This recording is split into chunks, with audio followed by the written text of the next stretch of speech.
अस्सलाम वालेकुम जी, साराना का सलाम कबूल कीजिएगा। और जो स्मोक है वो बढ़ती जा रही है और ये इंसानी सेहत के लिए बहुत नुकसानदेह है। अपना ख्याल रखिए। साइंसदान ये कह रहे हैं कि इस स्मोक से लाहौर में रहने वालों की जो उम्र है वो 3 से 4 साल कम हुई है। ये एक बड़ा खौफनाक सा एक इंकिशाफ है और लाहौर पिछले कई सालों से इस आलूदगी में नंबर 1 है। अफसोस की बात यह कि जो हमारे हुक्मरान हैं उनको शायद इंसानी ज़िंदगियों की इतनी परवाह नहीं है, क्योंकि वो जिन गाड़ियों में बैठते हैं, लेमोजिन में बैठते हैं, जिन में बैठते हैं, प्राडो में बैठते हैं, जिन में बैठते हैं, वो शीशे उनके चढ़े होते हैं, मास्क उनके पास N95 है जो सबसे महंगा है, तो उन्हें इससे कोई गर्ज नहीं है। फिर वो जिन बंगलों में खुले बागों में रहते हैं वहाँ पे भी उनको इस तरह के मसाइल का सामना नहीं है।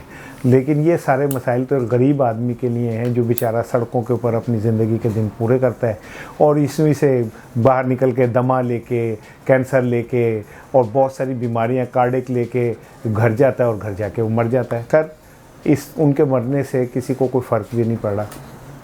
पिछले कई सालों से स्मोक हर साल ये नवंबर, दिसंबर, जनवरी तक कौम को परेशान करता है। लेकिन अफसोस की बात यह कि हर साल हम इस 3 माह को इसी तरह शोक मनाते हैं जैसे हम आशूरा का शोक मनाते हैं, लेकिन हमने कभी इसका तदारुक नहीं किया कि इसको कैसे निपटना है, इसका मुकाबला कैसे करना है, इसको ख़त्म कैसे करना है। उसकी वजह ये कि हमारे बतौर कौम हमारी जो लीडरशिप है वो उसका विज़न कोई नहीं है।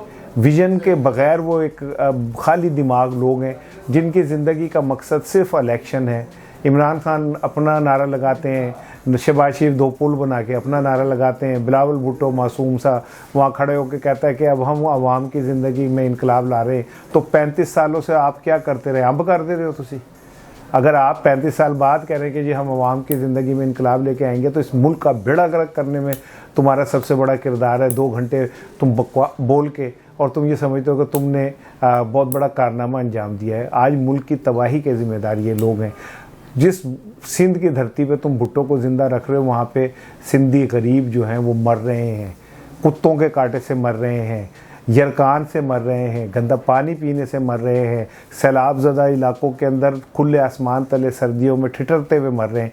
तुम्हारा भुट्टो ज़िंदा है और जो भुट्टो शहीद था वो भुट्टो तुम्हारा भुट्टो नहीं था, वो तो आवाम का भुट्टो था, वो तो टपकती हुई छत का भुट्टो था, वो तो गरीब आदमी का भुट्टो था।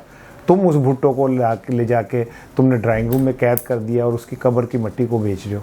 बहरहाल ये जो स्मोक का इशू है इस पर अपना ख्याल रखिए, क्योंकि ज़िंदगी है, जान है तो जहान है। अस्सलाम वालेकुम।